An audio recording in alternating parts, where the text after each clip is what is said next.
Assalamualaikum warahmatullahi wabarakatuh. Perkenalkan, nama saya Muhammad Farhan Alullah dari Program Studi Administrasi Bisnis Universitas Jember.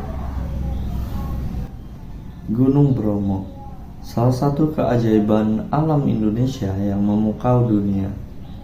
Kawasan ini tidak hanya menjadi destinasi wisata favorit bagi para pelancong, tetapi juga memiliki nilai spiritual dan budaya yang mendalam. Namun, di balik keindahannya, ada sebuah cerita kelam yang sempat mengguncang reputasi Gunung Bromo sebagai destinasi wisata yang aman dan bersih. Pada tahun 2024, aparat kepolisian Polda Jawa Timur berhasil mengungkap kasus penanaman ganja ilegal di kawasan lereng Gunung Bromo. Ladang ganja seluas 1 hektar ditemukan di daerah terpencil yang sengaja dipilih karena sulit dijangkau oleh petugas. Ribuan tanaman ganja siap panen pun dimusnahkan dan beberapa pelaku berhasil ditangkap. Namun kasus ini meninggalkan pertanyaan besar, bagaimana hal ini bisa terjadi dan apa yang harus kita lakukan untuk mencegahnya terulang kembali. Awal mula kasus ini terungkap ketika pihak kepolisian menerima info dari masyarakat tentang aktivitas mencurigakan di sekitar lereng Gunung Bromo. Setelah melakukan penyelidikan lebih lanjut, mereka menemukan ladang ganja yang ditanam secara diam-diam di kawasan hutan lindung. Para pelaku adalah warga lokal yang memanfaatkan kondisi geografis Gunung Bromo yang sulit dijangkau sebagai tempat penyembunyian. Mereka menjual hasil panen ke pasar gelap narkotika untuk mendapatkan keuntungan besar. Selain merusak lingkungan, praktek ini juga memberikan dampak negatif bagi citra pariwisata Gunung Bromo. Banyak wisatawan yang khawatir akan keselamatan mereka jika berkunjung ke kawasan tersebut. Oleh karena itu, langkah cepat dan strategis sangat diperlukan untuk mengatasi masalah ini. Sebagai seorang public relation officer, tugas utama saya adalah menjaga reputasi positif Gunung Bromo sebagai destinasi wisata yang aman, ramah lingkungan, dan berkelanjutan. Untuk itu, saya menyusun langkah-langkah strategis dan solusi jangka panjang agar kasus serupa tidak terulang kembali di masa depan. Langkah pertama yang saya ambil adalah saya melakukan analisis situasi mendalam. Saya bekerja sama dengan tim riset untuk memahami akar masalah seperti kemiskinan, kurangnya edukasi, minimnya pengawasan di kawasan Gunung Bromo.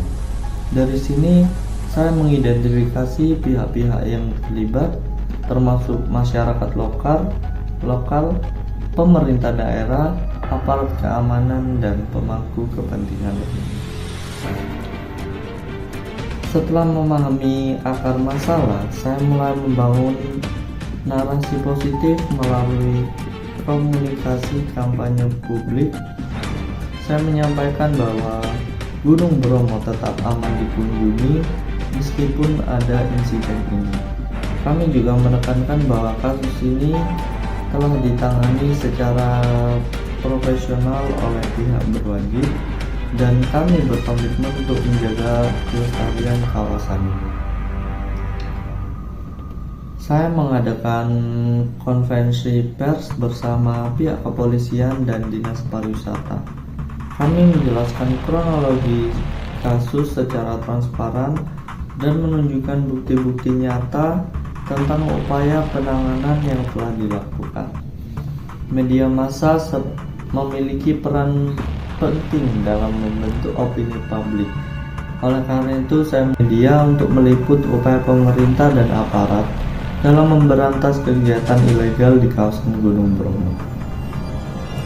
Kami juga memanfaatkan platform digital seperti media sosial untuk menyebarkan pesan positif kepada audiens yang lebih luas.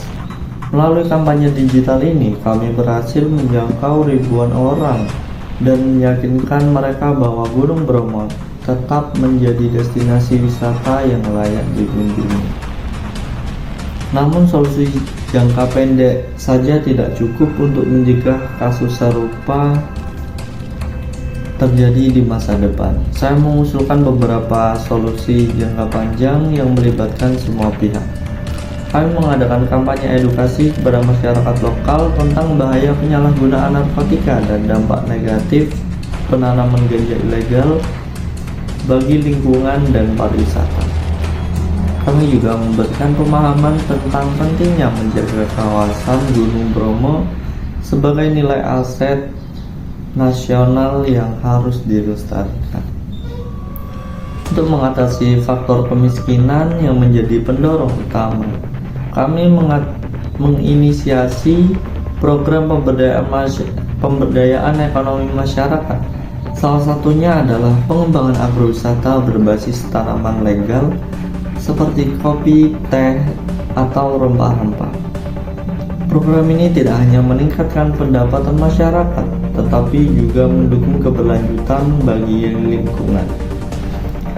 Kami mendorong peningkatan patroli rutin oleh aparat keamanan di kawasan Gunung Bromo untuk mencegah kegiatan ilegal.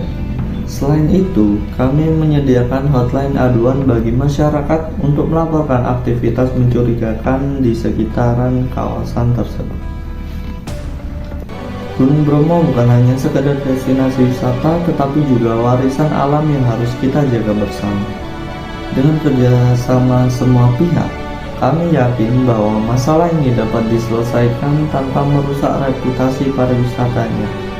Mari kita dukung upaya pelestarian dan pembangunan berkelanjutan demi generasi mendatang.